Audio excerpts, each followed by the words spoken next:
Hey, welcome back for another book review. Today we're covering In Ascension by Martin MacInnes. And this is long listed for the Booker Prize, which the shortlist will be announced very, very shortly. So I'm just trying to squeeze this in before a shortlist comes in. And this is Martin MacInnes' third novel, I believe. And the reason I wanted to pick this one up, and I've not read many of this is the only one of the shortlist, the long list I've read so far, though I have got Pearl to get to at some point. But the reason I picked this one up is because I've heard other reviewers describe it as science fiction, which always ticks a box for me. I do like science fiction, so I thought I would check this one out. I'll give a plot summary first. We follow the main character called Lee, who was brought up in Rotterdam from quite a seemingly volatile family, and her escape was to the water. She would go out to the water and swim, and this garnered in her a love of the oceans, the water, and life within that. And this led to her career as a marine biologist. Being a marine biologist leads her to a dive of one of basically a new trench that's opened up, a new massive great cavern in the Earth's under the water in the Earth's surface, which is recordings are showing us 3 times deeper than the Mariana Trench. They think the readings might be wrong. They're trying to discover what's happening there. Is there life that's never been discovered in this trench? So we start off there, and she explores that. And then what she finds, because she starts researching some of the algae and single-cell organisms like that to actually almost develop a foodstuff that we survive on. And this leads her to another project in the Mojave Desert, where she's working for a new space agency where curious things have happened, and this sets her on a trajectory potentially to the stars. So the scope of this book is huge, and we do have quite a lot of science within it, which doesn't particularly bother me. I've had a scientific background, certainly in education, so that didn't worry me. I've read a lot of science fiction before, so discovering science and understanding science and discussing science was not a major issue for me. I know some others have struggled with that and didn't make the book flow if you're not used to that sort of potential exposition within a book.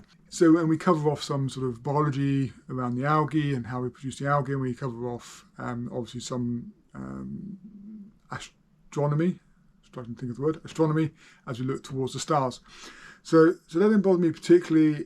I would say it probably didn't feel like necessarily the best explanations of those scientific principles that the author was trying to get across, but again, it's part of the science fiction genre that you do get, some scientific explanations. So that's a very brief summary. There's lots of strange things happening within the world, and what I'll do first is I'll talk about what I think is good about the book and why I think it is likely a contender for the Booker Prize. Not that my opinion matters one iota, because I'm just some random on the internet talking about books. But the biggest things are, one is I suppose the cleverness which Martin MacInnes crafts this book, and there is quite a lot of cleverness and intelligence used to actually craft the book. Through the simple things where you get, there's several parts in the book, and as we read through the book, we literally ascend. So we start off, at the deepest trench ever found on the Earth, and Lee, the main character, ascends through, and we eventually reach the stars. So that is, a simple explanation of some of the cleverness and the thought process of the Ascension. We also, we're also dealing with sort of the origins of life. Where does life come from? How does life begin? Life is still beginning even now.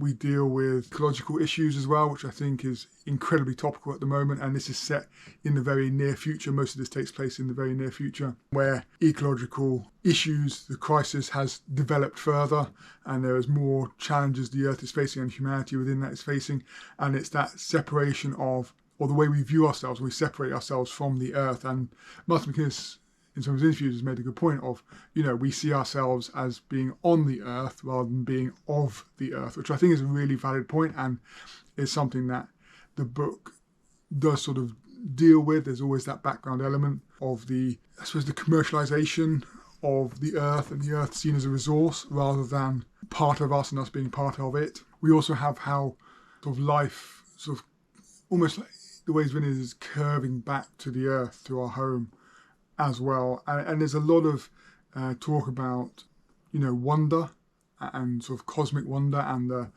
the wonder of Earth, of life, of what's beyond, the unknown. And there's some remarkable scenes and remarkable passages that he has written within this piece. And one that always sticks to my mind is early on in the book, Lee is out swimming. She's incredibly down, incredibly depressed, and she's considering sort of ending her life in the water, and she sort of sinks down in the water, and she realizes while she's there that she's not alone, that she's surrounded by life, that life is everywhere within the water. It's all around us, it's all encompassing, it's part of us as well, and we are part of it, and that is quite a moving and beautiful scene, and it leads to her following this life of marine biology. And there's also, taking on that part, there's also the bit that we are ourselves, the habitat for a huge amount of life as well. In fact, there's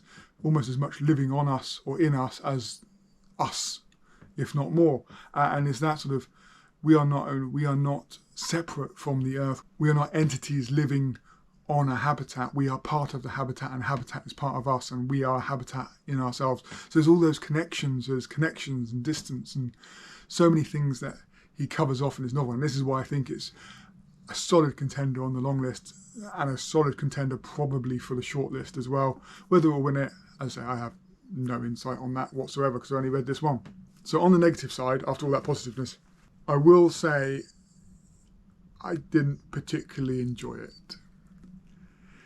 I found it quite boring. The main character we follow, Lee, I had pretty much zero emotional attachment to her whatsoever throughout the story, and that was a huge issue because she is the central figure of the story. She is the pivot around which the whole story moves forward, and I just did not connect with her at all. And other characters didn't seem that developed within it. The crew that she meets, both on the ship and at the agency, the space agency, didn't really seem that developed, and I didn't feel connections to them. They were add-ons, they were secondary parts. The only person I suppose I felt an emotional connection to was potentially her sister, and she is there, I think, really as a contrast to Lee herself. Lee is has become quite selfish and work-focused, and seemingly has no real connections to the world. Though we do hear background connections that she did have a partner, and she does have friends, but we don't really see that. We see her as a solo individual in the world, and part of that may have been her upbringing and that, but then we have a sister who's the contrast of that. So for instance, in the story, her mum is declining in health. Her dad has passed away, her mum is declining in health, and Lee just focused on the work. She focuses on where she's going. She has a mission statement, and she is progressing towards that regardless of what's happening elsewhere in her life.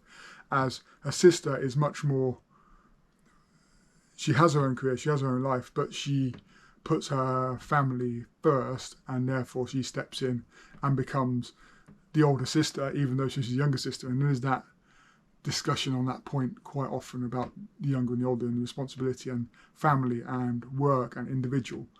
And I just didn't connect with Lee. I didn't connect with her at all, and that made the book a real struggle. For a book that has quite a lot of big ideas and is really trying to explore humanity's place on the earth, to not have that human connection with the main character is, to me, quite a big flaw for me to really love the book. And I didn't really enjoy it. It didn't really grab me.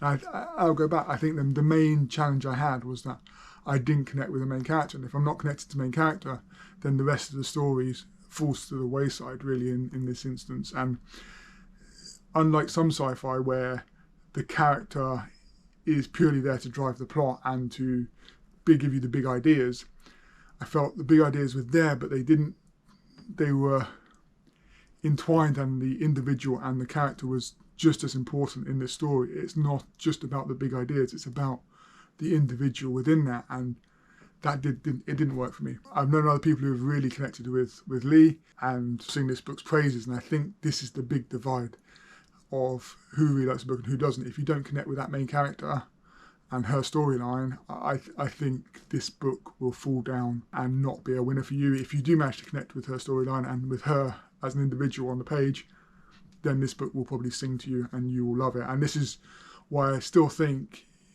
it may well be one of the stronger contenders for the Booker Prize. But who am I to say? As I say, I've only read this one and I'm going off other people's reviews for the others, but this is one that interested me because it fell under the science fiction genre. But this is a really good, well-crafted book. It's well thought out and he's got some great ideas and he is clever in what he has done.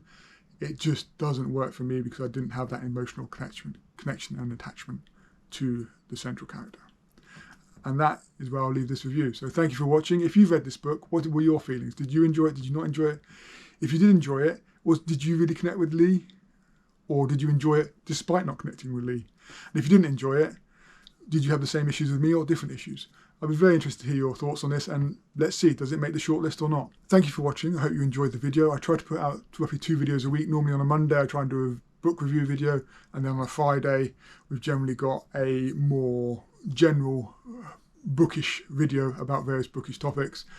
I read quite a large range of genres, so if you're interested in seeing out more, please do check out other videos. Otherwise, please do like, comment, subscribe, and I'll see you in the next one. Bye.